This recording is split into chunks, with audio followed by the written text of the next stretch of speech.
most likely you have been trying to figure out how to fix yourself by like watching enough YouTube videos that you'll finally get some piece of wisdom that's going to get you to where you want to go. And what you probably noticed at this point is that that hasn't actually been working, or it works a little bit for maybe a short period of time and then it doesn't work. So I want to go into what makes anything that you're doing in self-help work and what makes the videos not work, and how you can approach them differently so that they might actually have a long-term effect on your life. I can just sit here and say things and you can nod and say I agree, or you can shake your head and say you don't agree. But until you've actually experienced it, you're not going to really understand if it works. So if you really want to make a YouTube video something that is going to change your life, you have to design experiments so that you can find out what's true for you or what's not true for you, or so that you can feel it in your body. So if somebody says to you, hey, you've got to have discipline to make it all work out, then go and try to have discipline for a week. And if you can't have discipline for a week, then there's something that you don't understand or something that they didn't communicate to you. And then you can design another experiment about how to have discipline. And so whatever is being told to you by a YouTube video, if you're just listening to it and not actually making it yours, if you're not running an experiment, if you're not trying it out to see what it's like to live that way, then it's just going to go in one ear and out the other, and you're going to forget most of it, and it's not going to change anything. It doesn't really even matter if it's a YouTube video or if it's a self-help book. Making it yours, running an experiment to see what's going to be true for you and see what it's like to feel it in your body is going to make a massive difference than just actually letting it go in one ear and out the other, or just hearing it and then not doing anything with it. So that's the first thing. The second thing is you're not going to get a quick fix. What that means is that you might change quickly. You might change much quicker than you think. Probably your brain is saying on some level, I'm not going to ever be able to change. And that in itself is an issue. But when you're on the YouTube channel, like looking for things, you're trying to find that one thing that makes you go, okay, good, now it's all different. And that's not how transformation works. The way transformation works is that you relate to yourself differently. The way transformation works is that you see patterns and feel things that you don't want to feel and you don't want to see, and you become intimate with them and you start to understand what's actually behind it. And when you do, it transforms very quickly. If you start feeling the emotions you don't want to feel, if you start seeing the parts of yourself that you don't want to see, if you embrace the intensity of transformation, then things can change quite quickly. But that doesn't come because somebody told you something in a YouTube video. It doesn't come because of something that I'm going to say. It comes because of something that you're going to experience. And so your personal experience is incredibly important. And your willingness to look at the things that you don't want to look at is important. And in some degree, oftentimes people are watching this YouTube video so they don't have to look at themselves.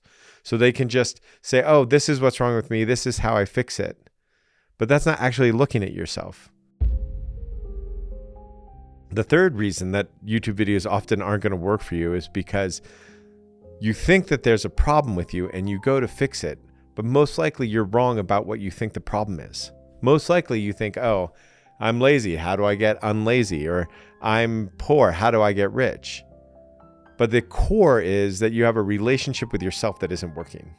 The core issue is that you have the way that you are relating to yourself is reflected in your life. So if you are having a bad relationship with money, it's reflective of a bad relationship you're having with yourself. If you are having a bad relationship with your boyfriend or girlfriend, it's a reflection of the relationship you have with yourself.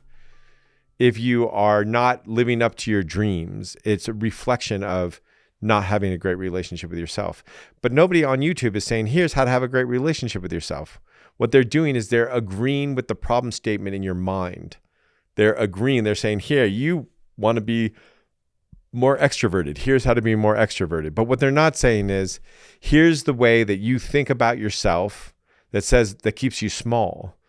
And here's how to actually change that relationship with yourself. So as long as you're walking around trying to solve the problems that your brain is telling you have, rather than the core problem, then the video is really just not going to get you where you want to go. And honestly, the reason I'm making this video is because we've been sitting here in this place in Denver, Colorado for multiple days, trying to figure out, like, how do I make videos that people are going to watch that actually say the thing that I want to say? And the problem that I'm having is that I know all the videos that people think they're going to, that like the producers and the consultants think are going to actually be watched, are videos that I don't want to make because they're not going to actually have a significant change in your life. Because what I know actually changes the way that you are going to be is to change the relationship with yourself. How do you stop having a war with yourself? Because in a war with yourself, you're always going to lose. Right now, in this moment, with me, what is it to stop looking for a solution? What is it to right now, with me, get in touch with what's happening in you right now? To feel the thing that's maybe a little uncomfortable, that maybe is a little intense, and welcome it. To open yourself up to the thing that you don't want to look at, that you don't want to feel. And that's how you pay attention. You find the thing in this moment. Oh, this way of thinking about it gives me some relief. This way of accepting it gives me some sort of understanding.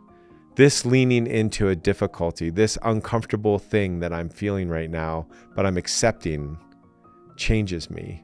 It changes you right now, and it's going to change you in the long term.